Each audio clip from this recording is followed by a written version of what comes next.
سہیل افریدی نے بڑی پبلک تقریر کی ہے اور بڑی ایموشنل تقریر کی ہے اور ان کا کوئی تجربہ نہیں ہے۔ عمران خان نے جب بھی بزدل لوگوں کو، ایسے لوگوں کو چنا جن کے پاس بہت زیادہ تجربہ تھا لیکن ایمان کی کمی تھی، بے زور ور جوان جنہیں کہیے پہاڑ تھے، جب آئی موج حادثہ تنکے سے بہ گئے، انہی کا نام کیوں نہ لیں جن کو انگلیوں پہ گنا جا سکتا ہے۔ وہ چاہے ان کو مار پڑی، جیلوں میں دھکیلا، ان کے بچوں کو اٹھا لیا گیا، ان کے خاندان کو برباد کر دیا گیا، ان کے گھروں کو مسمار کر دیا گیا اور ان کی زندگی تنگ کر دی گئی۔ دنیا میں جب بھی کوئی تبدیلی آتی ہے تو دو قسم کے لوگ ہیں جو تبدیلی لے کے آتے ہیں، ایک وہ ہیں جو نوجوان ہوتے ہیں اور دوسرا وہ جو پسا ہوا طبقہ ہوتا ہے۔ ہلکا سا اگر کوئی ٹیکس لگتا تھا یا کوئی گیس کی پرائس بڑھتی تھی تو یہ سارے لوگ چلانے لگتے تھے۔ اب آپ کو لٹرلی جوتیاں بھی لگ رہی ہیں۔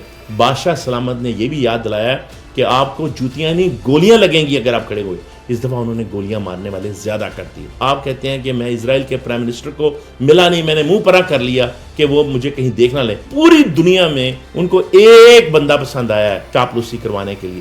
یہ جو آپ نے کی ہے نا بورڈ پالیسی، یہ آپ کی ایک دن گینس بک آف ریکارڈ میں لکھی جائے گی۔ شرم آنی چاہیے ہمیں کہ ہم اپنے بھائیوں کے قتل ہونے پہ اٹھتے نہیں ہیں۔ آپ نے سہیل افریدی کو آنے دیا، اچھا کیا، اور میرا یہ خیال ہے کہ اگر تھوڑی سی آپ کو عقل ہو تو آپ ان کی بات بھی سنیں۔ آپ بڑے خوش ہو رہے ہوں گے کہ آپ کو آئی ایم ایف سے $1.3 بلین مل گیا ہے، تو اس طرح کی آپ کی اسٹریٹجک پوزیشننگ ہے اور پیچھے چائنا کی ٹیکنالوجی ہے۔ عمران خان اور پبلک سپورٹ ایک بہت بڑا اور سسٹینیبل ایسٹ ہے۔ جی السلام علیکم دوستو، جو اس وقت آنسٹلی میرے ذہن میں آیت آ رہی ہے کہ اللہ تعالیٰ فرماتے ہیں بسم اللہ الرحمن الرحیم، ان اللہ لا یغیر ما بقوم حتی یغیروا ما بانفسہم۔ اللہ تعالیٰ نے آج تک اس قوم کی حالت نہیں بدلی۔ ان اللہ لا یغیر ما بقوم، اللہ تعالیٰ نہیں بدلتا ہے کسی قوم کو حتی یغیر ما بانفسہم، جب تک کہ وہ اپنے نفس کو، اپنے اندر کو، اپنے ڈی این اے کو، اپنے اطوار کو، اپنے احوال کو نہ تبدیل کرے۔ اس سے کیا مطلب ہوا؟ اس سے مطلب یہ ہوا ہے کہ اللہ تعالیٰ نے فرمایا ہے قرآن میں وَلَوْلَا دَفْعُ اللَّهِ بَعْضَكُمْ بَعْضًا، یعنی اللہ تعالیٰ بعض کو بعض سے دفع کرواتا ہے۔ اس نے یہ نظام کائنات انصاف پہ قائم کیا ہے، اور انصاف کی بنا پہ اگر آپ انسانیت کا ساتھ دیں گے، ظلم کے خلاف کھڑے ہوں گے تو اللہ تعالیٰ آپ کو فتح دے گا، اور اگر آپ انسانیت کے خلاف جو ظلم و زیادتی ہو رہا ہے اس کے خلاف کھڑے نہیں ہوں گے، چاہے وہ آپ کا دشمن ہی کیوں نہ ہو۔ اللہ تبارک و تعالیٰ کا جو قرآن میں نظام انصاف ہے وہ یہ ہے کہ آپ نے گواہی دینی ہے ایون کہ آپ کے دشمن کے حق میں جاتی ہو، لیکن انصاف کے حق میں ہو تو آپ نے انصاف کے حق میں گواہی دینی ہے۔ دیکھنا ہمیں یہ پڑے گا کہ یہ جو سہیل افریدی صاحب کا انتخاب ہوا، اور یہ بڑی باتیں اس وقت کی جا رہی ہیں کہ جی ایون کہ ہمارے اپنے پیارے دوست معید پیرزادہ صاحب اور انہوں نے بھی، اور اس طرح کے اور بہت سارے لوگوں نے کہا ہے کہ سہیل افریدی نے بڑی پبلک تقریر کی ہے اور بڑی ایموشنل تقریر کی ہے اور ان کا کوئی تجربہ نہیں ہے۔ میں آپ کو عرض کروں کہ جب نیگوشیشن ہوتی ہے اور ڈیفیکلٹیز آتی ہیں نا، تو اس وقت آپ کو ہمیشہ جو بہت زیادہ جس پہ آپ کو اعتماد ہوتا ہے اور جو متزلزل نہیں ہو سکتا، جس کا ایمان پختہ ہوتا ہے،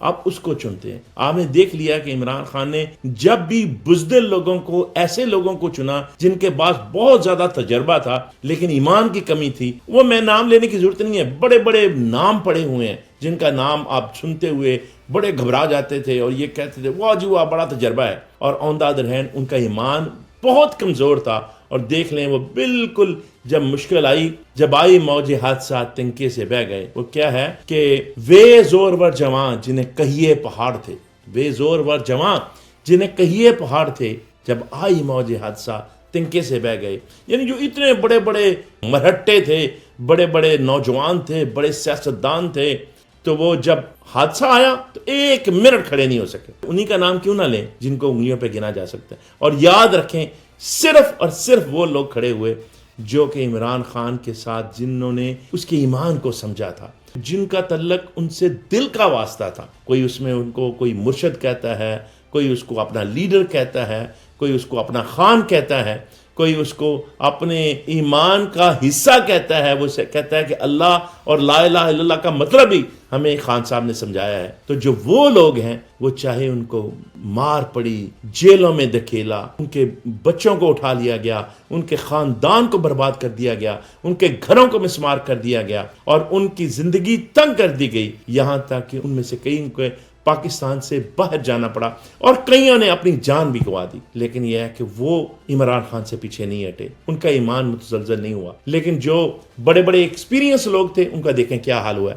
تو یہ جو کہنا کہ جی عمران خان نے گنڈاپور صاحب کو بڑا ایکسپیرینس تھا، اس میں کوئی شک نہیں کہ گنڈاپور صاحب کو بہت ایکسپیرینس تھا. لیکن یاد رکھیں دنیا میں جب بھی کوئی تبدیلی آتی ہے تو دو قسم کے لوگ ہیں جو تبدیلی لے کے آتے ہیں. ایک وہ ہیں جو نوجوان ہوتے ہیں اور دوسرا وہ جو پسا ہوا طبقہ ہوتا ہے. کیونکہ نوجوان جو ہوتے ہیں نا ان کا ایمان بڑا پختہ ہوتا ہے اور وہ اپنے فیوچر کے دیکھ رہے ہوتے ہیں، وہ تھوڑے جذباتی ہوتے ہیں. لیکن آپ یاد رکھیں کہ جذبات کا تعلق دل سے اور دل کا تعلق ایمان سے ہوتا ہے. تو جو لوگ پریگمیٹک ہوتے ہیں نا، سو کال پریگمیٹک، یہ ان کو میری یہ بات سمجھ نہیں آئی. اصل میں یہ ہے کہ میرا سارا ٹائم تبدیلی میں، انقلاب میں اور انقلاب کے نعرے سنتے ہوئے اور انقلاب کی کوشش کرتے ہوئے گزری ہے. تو اس لیے مجھے ان نوجوانوں کی تڑپ سمجھ آتی ہے، کیونکہ کبھی ہم بھی اسی تڑپ میں اپنی زندگی گنوانے کے لیے بھی تیار تھے اور یہ بھی کہتے تھے کہ جوانیاں لٹائیں گے، انقلاب لائیں گے. تو انقلاب انقلاب مصطفی انقلاب، تو یہ نعرے ہمارے بھی ہوتے تھے. اور مجھے آج بھی کوئی ملال نہیں ہے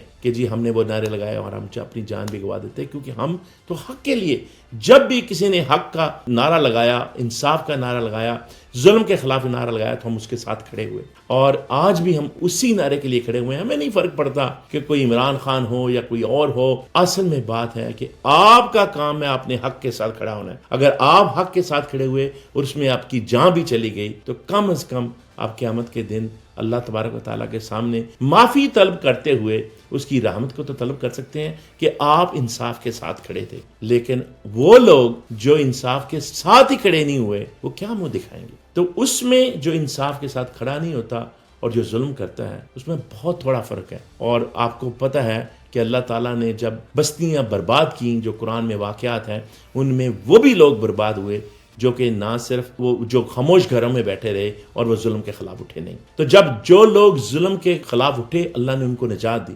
موسیٰ علیہ السلام اپنی قوم کو لے کے جب نجات لے کے چلے گئے تھے اور انہوں نے پھر قوم کو کہا کہ جاؤ اس مقدس بستی میں داخل ہو جاؤ، یا قوم ادخلوا الارض المقدسۃ التی کتب اللہ لکم، اے قوم داخل ہو جاؤ اس مقدس بستی میں اور قتال کر. اور انہوں نے کہا کہ ھذا قوم جبارین، اے موسیٰ یہ تو جباروں کی، تگڑوں کی، بڑے مشکل لوگوں کی، بڑے بدماشوں کی قوم یہاں رہتی ہے. اس وقت فلسطین میں بڑے بدماش لوگ، بڑے تگڑے لوگ، بڑے جابر لوگ رہتے تھے. اور انہوں نے موسیٰ کو کہا کہ یا موسیٰ تم جاؤ اور تمہارا خدا جائے اور ان کو نکالے اور پھر ہم آئیں گے. تو اللہ تبارک و تعالیٰ نے پھر ان کو 40 سال تک اسی صحرا میں گھومتے ہوئے رکھا اور وہ اپنی راہ نہ پا سکے. اور پھر موسیٰ علیہ السلام اسی صحرا میں فوت ہوئے اور ان کی قبر کا بھی آج تک کسی کو پتہ نہیں ہے. اس لیے کہ اللہ تبارک و تعالیٰ کا یہ نظام ہے کہ لا یغیر ما بقوم، اللہ قوم کو کبھی نہیں بدلتا اس کی حالت کو، حتی یغیر ما بانفسہم، جبکہ وہ اپنے ڈی این اے کو نہ بدلے. تو کیا تھا؟ وہ بنی اسرائیل کی قوم اپنے دماغوں میں ان میں یہ ہو چکا تھا کہ بادشاہ کا کام ہے لڑنا اور بادشاہ کا کام ہے حکم دینا، ہمارا کام صرف چوریاں کھانا ہے، یا مار کھانا ہے یا چوریاں کھانا ہے. آپ کو یاد ہے نا وہ واقعہ کہ وہ جب ایک بادشاہ تھا اس نے اپنے وزیر کو بلایا اور اس نے کہا وزیر یار کوئی بڑا امن ہے، سکون ہے، کوئی بندہ ہمارے پاس صدا لے کے نہیں آتا، کوئی یہاں سائل ہی نہیں ہے. تو وزیر صاحب نے کہا اچھا میں آپ کو کچھ اسٹریٹجی بتاتا ہوں. تو وزیر نے اگلے دن آ کے کہا کہ بادشاہ سلامت آپ یوں کریں، ان لوگوں پہ ٹیکس لگائیں تاکہ ان کو کوئی احساس تو ہو. تو ٹیکس لگایا، کوئی احساس نہیں ہوا. پھر انہوں نے کہا ٹیکس بڑھائیں، پھر اور ٹیکس لگایا، پھر اور کوئی احساس نہیں ہوا. تو آپ کو پتہ ہے نا یہی کچھ ہی ہو رہا ہے آپ کے ہاں، ٹیکس پہ ٹیکس لگ رہے ہیں. پھر انہوں نے کہا کہ اچھا یوں کریں، یہ جب شہر کے دروازے سے گزریں تو ان کو جو ہے نا وہ ایک جوتا بھی مارا جائے. تو وہ جوتا مارا، پھر بھی کوئی سائل نہیں آیا. پھر لائنیں لمبی ہونے لگیں کیونکہ جوتا لگنے میں بڑا ٹائم لگتا تھا. تو بڑی صدائیں بلند ہونے لگیں اور لوگ آئے کہ بادشاہ سلامت رحم کریں. بادشاہ خوش ہوا کہ چلو میری قوم جاگ گئی ہے اور میری قوم کو خیال آ گیا کہ ظلم ہو رہا ہے. تو بادشاہ نے کہا ہاں بھائی کیا بات ہے؟ تو انہوں نے کہا کہ بادشاہ سلامت آپ نے ہم پہ ٹیکس لگایا، جناب بادشاہ سلامت آپ کی مرضی ہے، آپ ہمارے مالک ہیں، ہم کیا کر سکتے ہیں. پھر آپ نے جوتا مارا، ہم نے کہا وہ بھی سر سلامت جناب بادشاہ سلامت، بادشاہ کا اقبال بلند، لیکن آپ سے ہماری صرف یہ گزارش ہے کہ آپ ٹیکس بے شک رکھیں، جوتے مارنے والے صرف 2 کر دیں، کیونکہ جوتا ایک مارنے والا ہے تو لائن بہت لمبی ہو جاتی ہے، ہم نے کام پہ بھی جانا ہوتا ہے تو جوتا مارنے والے کو جو ہے نا کوئی 2-3 بندے کر دے تاکہ ہمیں جلدی جلدی جوتے لگیں اور ہم چلے جائیں. یہ حال ہے ہمارا. ہم قوم میں بنی اسرائیل بن چکے ہیں. آپ پہ ٹیکس لگے. یاد ہے جب عمران خان کی گورنمنٹ تھی اور ہلکا سا اگر کوئی ٹیکس لگتا تھا یا کوئی گیس کی پرائس بڑھتی تھی تو یہ سارے لوگ چلانے لگتے تھے, اسپیشلی جو بگ ماؤتھ تھے. آج بگ ماؤتھ کہاں ہے؟ کتنی قیمتیں بڑھ گئی ہیں ہر چیز کی. ٹیکس پہ ٹیکس لگ رہا ہے, کوئی نہیں پوچھنے والا. اب آپ کو لٹرلی جوتیاں بھی لگ رہی ہیں. اب کیا ہو رہا ہے؟ اب آپ کو انفارچونیٹلی گولیاں پڑیں, جوتیاں نہیں گولیاں پڑیں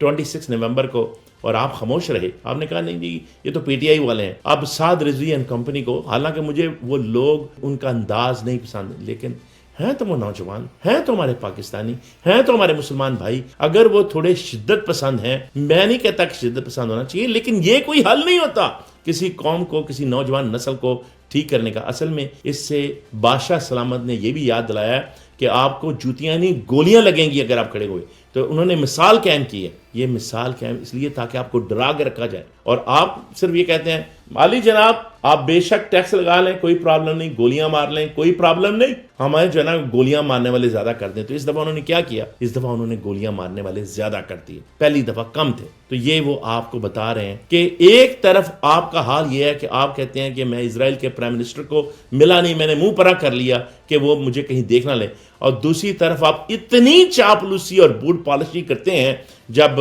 ٹرمپ آپ کو بلاتا ہے. یعنی پوری دنیا میں ان کو ایک بندہ پسند آیا ہے چاپلوسی کروانے کے لیے, ایک بندہ. میں سمجھتا ہوں آپ کو جس طرح ٹرمپ کو آپ کہہ رہے ہیں نا نوبل پرائز ملنا چاہیے پیس کا, نوبل پرائز ٹرمپ کو ملنا چاہیے اور شاید مل بھی جائے گا, لیکن آپ کو بوٹ پالشی کا نوبل پیس پرائز ملنا چاہیے. شہباز شریف صاحب اور آپ کے ساتھ جو جتنے حوارین ہیں اور جہاں کہیں بھی ہیں جن کے نام ٹرمپ نے پکارے ہیں, آپ کو تو بہت زیادہ اس پہ آف کورس آپ خوش بھی ہو رہے ہوں گے, کیونکہ آپ کو تو بڑی دیر بعد اپنے فیصلوں کی بھی سمجھ آتی ہے. یہ جو آپ نے کیے ہے نا بورڈ پالشی, یہ آپ کی ایک دن گینس بک آف ریکارڈ میں لکھی جائے گی, اور یہ آپ کو کوئی ایسا تمغہ دے گی کہ آپ میر جعفر میر صادق کو کیا, آپ ایک نئی جو ہے وہ ریت قائم کریں گے اور ایک نیا نام پیدا کریں گے چاپلوسی میں. تو اب شرم آنی چاہیے ہمیں کہ ہم اپنے بھائیوں کے قتل ہونے پہ اٹھتے نہیں ہیں, ظلم پہ اٹھتے نہیں ہیں.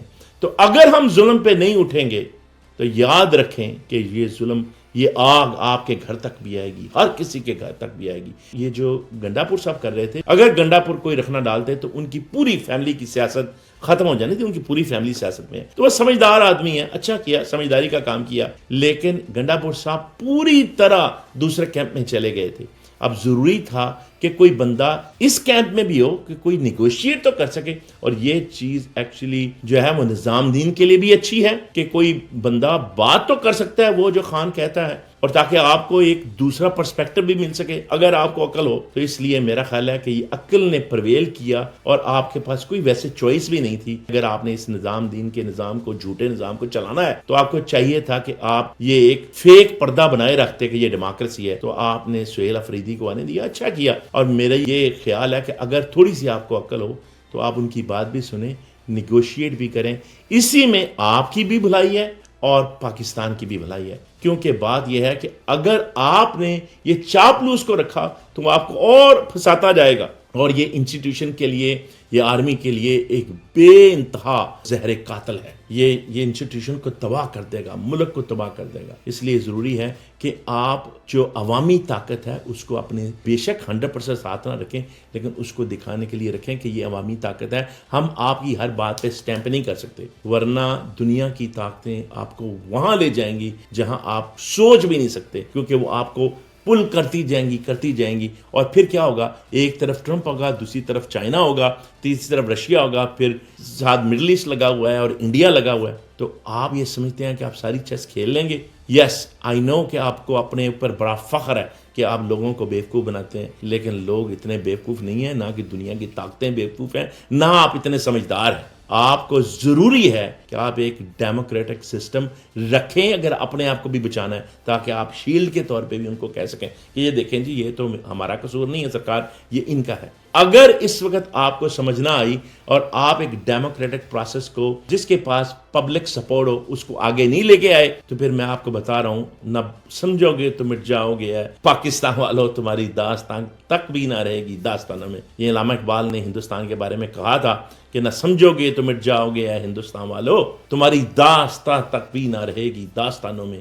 تو آج یہی حال ہمارا ہے۔ اگر تو ہم سمجھ جائیں گے اور اپنی طاقت کو سمجھ جائیں گے اور اس کو یونائٹ کر لیں گے، یہ ایک پھر موقع ملا ہے آپ کو یونٹی کا اور دوبارہ سے اپنے آپ کو ری الائنمنٹ کرنے کا، اور یہ افغانستان سے جھڑپیں کر کے اور اپنے خام خواہ کے دشمن پیدا کر کے، تفرقہ پیدا کر کے، کبھی اس کو مار کے کبھی اس کو جدا کر کے، یہ کب تک چلے گا؟ یہ زیادہ دیر تک نہیں چل سکتا، یہ سسٹینیبل سولوشن نہیں ہے۔ اور اس سے اگر آپ اپنی طاقت اپنی کنگڈم چلا بھی لیں تو یہ وہ دور نہیں ہے جب وہ چھوٹے چھوٹے کنگ ہوتے تھے اور جوتیاں مارتے تھے اور لوگ سہ لیتے تھے، لیکن اب پوری دنیا میں اپنی اکانومی کو کیسے اٹھائیں گے؟ آپ بڑے خوش ہو رہے ہوں گے کہ آپ کو آئی ایم ایف سے $1.3 بلین مل گیا ہے، تو $1.3 بلین کچھ بھی نہیں ہے، اور بلکہ یہ آئی ایم ایف سے پیسے لینا یہی تو پارٹ آف دا ڈیزیز ہے۔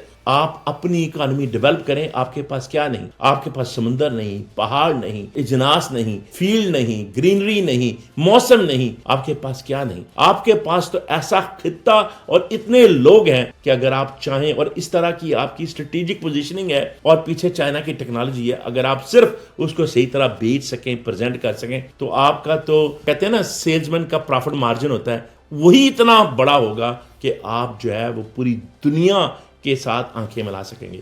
لیکن بات یہ ہے کہ اگر آپ کو اس بات کی سمجھ آ جائے اور آپ ان اپرچونٹیز کو یوز کر کے اپنے اندر ایک اس کو ایز اے اپرچونٹی دیکھیں، ایز اے چیلنج نہ دیکھیں، اور آپ اپنی جو ایسٹس ہیں آپ کے، عمران خان اور پبلک سپورٹ ایک بہت بڑا اور سسٹینیبل ایسٹ ہے۔ اگر اس سسٹینیبل ایسٹ کو آپ نے نہیں سمجھا اور اگر عوام بھی باہر نہ نکلی اور اکٹھی نہ ہوئی تو انفارچونیٹلی یہ ملک اور دھنستا جائے گا۔ اب دیکھیں آج سے 3 سال پہلے آپ کی کیا ویلیو تھی اور آج کیا ویلیو ہے۔ اگر آپ نہیں سمجھ سکتے تو پھر آپ پہ انا للہ و انا الیہ راجعون ہی پڑھا جا سکتا ہے۔ آئی ہوپ اینڈ آئی پرے کہ اللہ تعالی ہم سب کو سمجھ دے اور عقل دے اور اپنی اسٹرینتھس کو، اپنی طاقتوں کو جمع کرنے کی اور تفریق کرنے کی توفیق نہ دے، ان کو جمع کرنے کی توفیق دے، کیونکہ اللہ تعالیٰ کا ہاتھ جو ہے وَاعْتَصِمُوا بِحَبْلِ اللَّهِ جَمِيعًا وَلَا تَفَرَّقُوا، اللہ تعالیٰ کا ہاتھ جو ہے وہ جمعیت پہ ہوتا ہے، تفرقے میں نہیں ہوتا۔